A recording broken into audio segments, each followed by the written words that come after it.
નમસ્તે વિદ્યાર્થી મિત્રો, તક્ષશિલા વિદ્યાપીઠ દ્વારા ચાલતા ઓનલાઈન લેક્ચરમાં હું ગીતા બારી આપનું હાર્દિક સ્વાગત કરું છું. વિદ્યાર્થી મિત્રો, આજે આપણે ધોરણ 6 ની અંદર વિષય હિન્દીમાં પાઠ નંબર 3 છે સમજદાર નન્હી, એટલે કે સમજદાર નાની. એ પાઠનું છે આગળ અભ્યાસ છે કરીશું. એ પહેલાં આપણે એમનું રિવિઝન જોઈએ તો કે એક નાની બતક છે તટ ઉપર આવે છે અને જુએ છે કે એક કાદવની અંદર વીંછી ફસાયો છે. હવે વીંછી છે એ નાનીને વિનંતી કરી કે બેન તું મને બચાવી લે. નાનીને તેના પર દયા આવી ગઈ અને તેણે વીંછીને કાદવમાંથી ઉઠાવી કોરી જગ્યાએ મૂકી દીધો. પરંતુ વીંછીને ટીખળ સૂચ્યું. તેણે નાનીને ડંખ મારી દીધો. નાની પીડાથી તરફડવા લાગી. તેણે વીંછીને પૂછ્યું, કેમ ભાઈ, તે મને ડંખ કેમ માર્યો? તો વીંછી છે બેદરકારીથી બોલ્યો કે શું કરું, ડંખ મારવો એ તો મારો સ્વભાવ છે. નાની બોલી કે તું તારી આ ખરાબ ટેવ છોડી દે, નહીં તો તને મુસીબતમાં કોઈ મદદ નહીં કરે. વીંછી તેની ધ્યાન વાત પર લીધા વગર જતો રહ્યો. નાની પોતાની મા પાસે નદીમાં ચાલી ગઈ. માએ પૂછ્યું, બેટી તું ક્યાં રહી ગઈ હતી? નાની બોલી, માં, એક વીંછી કાદવમાં ફસાઈ ગયો હતો અને તેને બચાવતા મોડું થઈ ગયું. માં રાજી થઈને બોલી કે બેટી, આ તો તે ખૂબ સારું કામ કર્યું. પરંતુ નાની બોલી કે પરંતુ બદલામાં એને મને ડંખ છે એ મારી દીધો. તો એની માએ એને કહ્યું કે વીંછી છે એ તો તારી એની ખરાબ ટેવથી લાચાર છે. તું તેને ગમે તેટલી વાર બચાવે તે તને ડંખ મારતો રહેશે. તો નાની બોલી કે માં, હું તેની ખરાબ ટેવ છોડાવીને જ રહીશ. હવે આપણે આગળ જોઈએ. કુછ દિન બાદ બિચ્છુ કે પ્રાણ પુનઃ સંકટ મેં પડ ગયા. હવે કેટલાક દિવસો પછી વીંછીના પ્રાણ છે, જીવ છે, એ ફરીથી સંકટમાં પડી ગયો. इस बार वह पानी की धारा में जा गिरा और डूबने उतराने लगा. આ વખતે તે પાણીના પ્રવાહમાં પડ્યો અને તણાવા લાગ્યો. મોત કો સામને દેખકર બિચ્છુ કો નન્હી કી યાદ આવી. હવે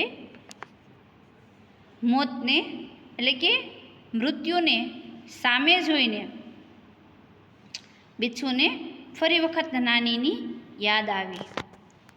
વહ નન્હી કો પુકારને લગા. તે નાનીને બૂમો પાડી બોલાવા લાગ્યો. નન્હી ને ઉસકી કરુણ પુકાર સુન લી. નાનીએ તેનો દુઃખભર્યો અવાજ સાંભળ્યો. વહ ઝપટ કર બિચ્છુ કે પાસ आई. તે ફટાફટ ઝડપથી વીંછીની પાસે આવી ગઈ. સહસા ઉનકે મન મેં વિચાર આયા. સહસા એટલે અચાનક તેના મનની અંદર વિચાર આવ્યો. અબ મેં ઇસ ગંદે સ્વભાવ વાલે બિચ્છુ કો નહીં બચાવુંગી. કે હવે હું આ ખરાબ સ્વભાવવાળા વીંછીને બચાવીશ નહીં. बिच्छू गिड़गिड़ाने लगा. गिड़गिड़ाने शब्द का अर्थ होता है आजिजी करना. बिच्छू है वो आजिजी करने लगा नन्ही को अपने को बचाने के लिए. એટલે કે વીંછી છે કરગરવા લાગ્યો. બહન મુझ પર દયા કરો, એટલે કે બેન મારી ઉપર દયા કર. નન્હી કા मन डोल गया.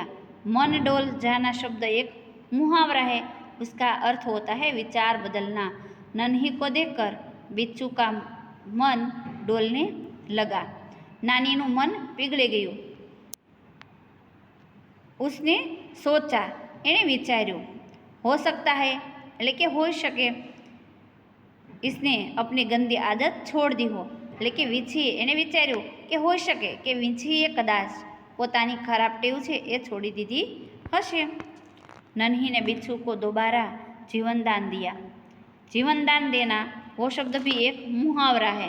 उसका अर्थ होता है नया जीवन देना. और उसका वाक्य बनता है नन्ही ने बिच्छू को 2 बार जीवन दान दिया. जीवन दान दिया शब्दनी नीचे તમારે अंडरलाइन છે કરવાની છે.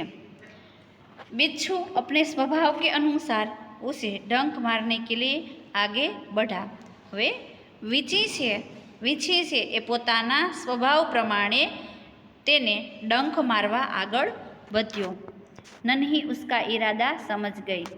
હવે નાની બતક છે એનો ઈરાદો સમજી ગઈ. વહ મુસ્કરાકર બોલી, એટલે કે તે હસીને બોલી, બિચ્છુભાઈ ઠીઠક ક્યો ગયે, ડંક મારો. એટલે કે વીછીભાઈ અટકી કેમ ગયા, ડંક મારો. बिच्छू शर्म से पानी पानी हो गया. बिच्छू शर्म से पानी पानी होना वह भी एक मुहावरा है, यानी कि बहुत लज्जित होना. उसका वाक्य बनेगा बिच्छू नन्ही के सामने शर्म से पानी पानी हो गया. वह खिसिया कर बोला, बहन एक बात बताओ, मैंने सदा तुम्हारे साथ विश्वासघात किया, फिर भी तुमने मेरे साथ भलाई ही की, ऐसा क्यों. એણે નાનીને કહ્યું કે નાની કે તે વીછી ખૂબ જ શરમાઈ ગયો. તે ભૂઠો પડીને બોલ્યો, બેન મેં હંમેશા તારી સાથે વિશ્વાસઘાત કર્યો, છતાં તે પણ મારું ભલું કર્યું, આમ કેમ. નન્હી બોલી, ભલાઈ કરના મેરા સ્વભાવ હે. એટલે કે ભલાઈ કરવી એ તો મારો સ્વભાવ છે. मैं तुमसे बदला लेने के लिए अपनी अच्छी आदत क्यों छोड़ दूँ. એટલે કે હું તારી સાથે બદલો લેવા માટે મારો સારો સ્વભાવ છે એ શા માટે છોડું. મેરા કામ બચાના હે, મારું કામ બચાવવાનું છે. મેં મુસીબત મેં પડે કો બાર બાર બચાતી રહુંગી. એટલે કે હું મુસીબતની અંદર કોઈ પણ વ્યક્તિ હશે તેને હું વારે વારે બચાવતી રહીશ. તુમ્હારા કામ ડંક મારના હે, તુમ મારતે રહો. હવે તારું કામ તો ડંખ મારવાનું છે, તું ડંખ મારતો રહે. દેખતી હું કોણ જીતતા હે, હું જોઉં છું કે કોણ જીતે છે. બિચ્છુ પસ્તાવે છે ભર ગયા. હવે વીછી છે એને ખૂબ જ પસ્તાવો થયો. તે બોલ્યો, નન્હી બહેન આજ તુમ જીત ગઈ. એટલે કે નાની બેન આજે તું જીતી ગઈ. મેં વચન દેતા હોઉં કે અબ મેં કિસી નિર્દોષ જીવ કો ડંક નહીં માरूंगा. હું તને વચન આપું છું કે આજ પછી હું ક્યારેય કોઈ નિર્દોષ, એટલે કે જેનામાં કોઈ દોષ નથી તેવું, એને ડંખ મારીશ નહીં. નન્હી ખુશ હોકર નદી મેં ચલ દી.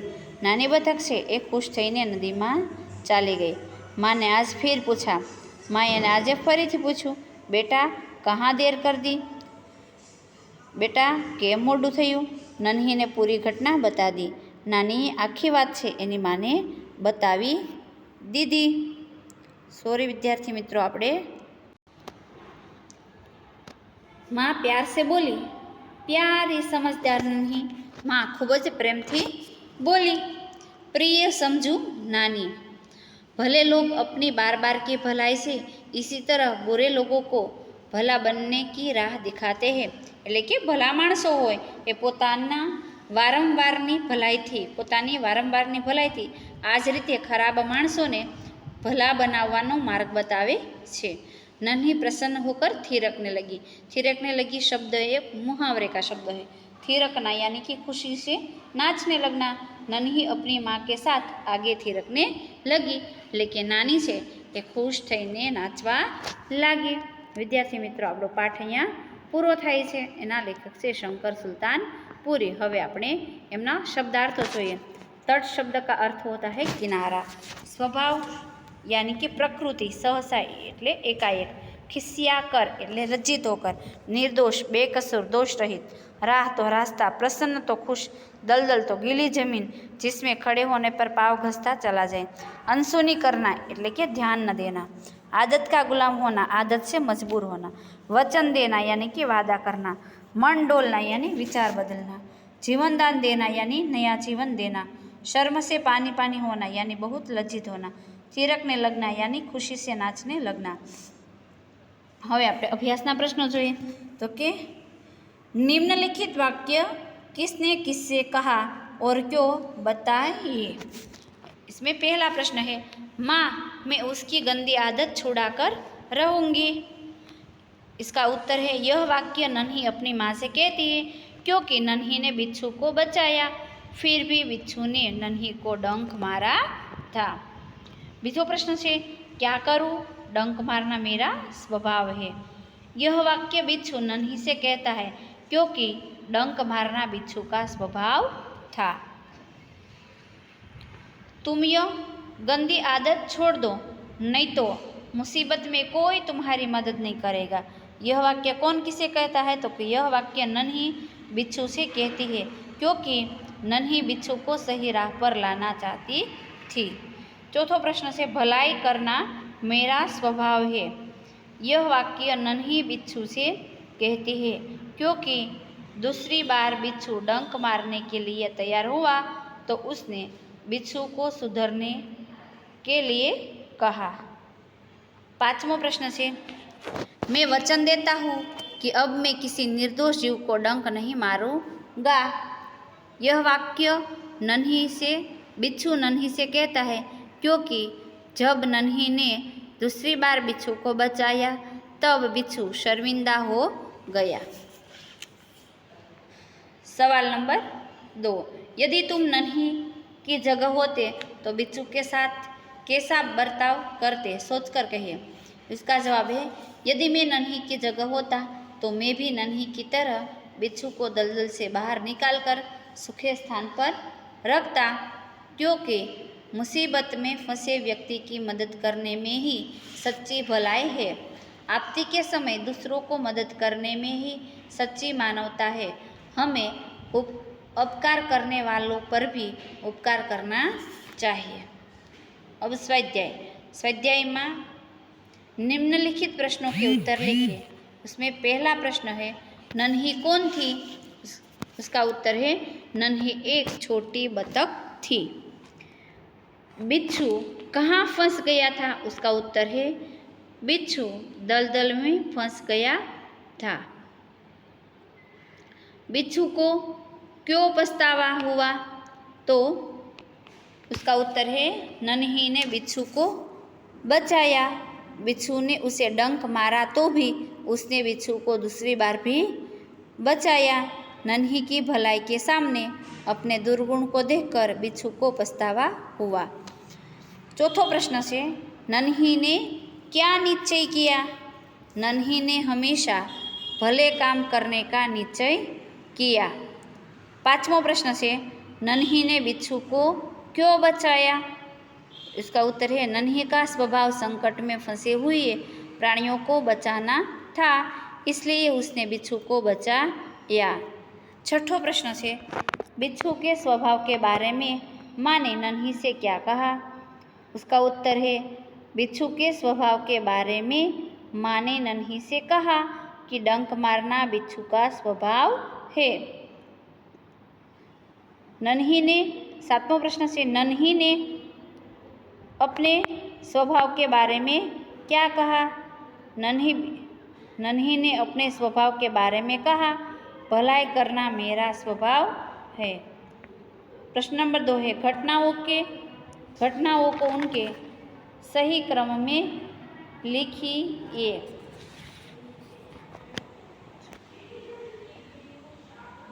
एमा पहलू आवशे, नन्ही ने बिच्छू को दलदल में फंसा हुआ देखा। बीजू आवशे,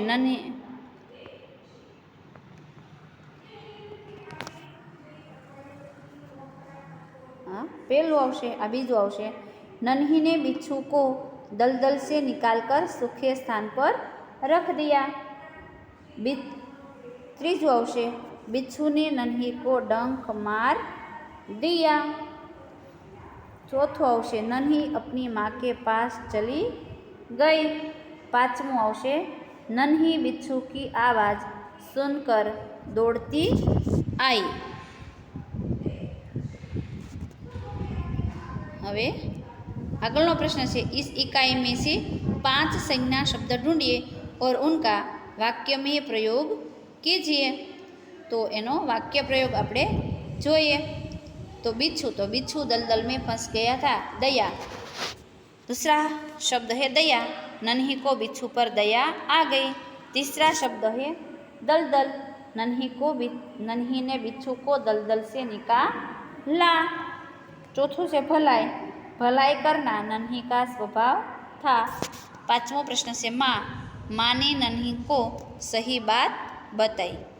चौथो प्रश्न से इस इकाई में प्रयुक्त मुहावरों में से किन्हीं 3 मुहावरों को रेखांकित कीजिए और उनका अर्थ देकर वाक्य प्रयोग कीजिए। तो एમાં પહેલું આવશે अनसुनी करना, तो ध्यान न देना। वर्ग के कई छात्रों ने शिक्षक की बात अनसुनी कर दी। वचन देना यानी वादा करना। बिच्छू ने किसी निर्दोष शिव को डंक न मारने का नन्ही को वचन दिया। तीसरा प्रश्न है थिरकने लगना, तो खुशी से नाचने लगना। माँ की बात सुनकर नन्ही थिरकने लगी। 5वां प्रश्न से निम्नलिखित शब्दों के समानार्थी शब्द खोजकर उनका वाक्य में प्रयोग कीजिए। उदाहरण नदी, सरिता, नर्मदा गुजरात की सबसे बड़ी सरिता है। स्थान शब्द का अर्थ होता है स्थल, आबू सुहावना स्थल है। स्वभाव यानी उसका अर्थ होता है प्रकृति, बिच्छू की प्रकृति बुरी होती है। मुसीबत यानी आपत्ति, सारे परिवार पर आपत्ति आ गई। खुश यानी प्रसन्न यानी खुश, सरकार सर्कस देखकर बच्चे खुश हो गए। थिरकना यानी नाचना, नन्ही खुशी से नाचने लगी। प्रश्न नंबर 6 है निम्नलिखित शब्दों को शब्दकोश के क्रम में लिखिए। तो સૌથી પહેલા આવશે डंक, इसके बाद नदी, तीसरा बिच्छू, चौथा मुसीबत, 5मा शैतानी। विद्यार्थी मित्रों, આજનો લેક્ચર આપણે અહીંયા સુધી રાખીએ છીએ। આગળનો સ્વાધ્યાય આપણે આગળના લેક્ચરની અંદર છે એ કરીશું। તમારે તમારી રફ નોટ અને પાકી નોટની અંદર આ સ્વાધ્યાય છે એ કરવાનો છે।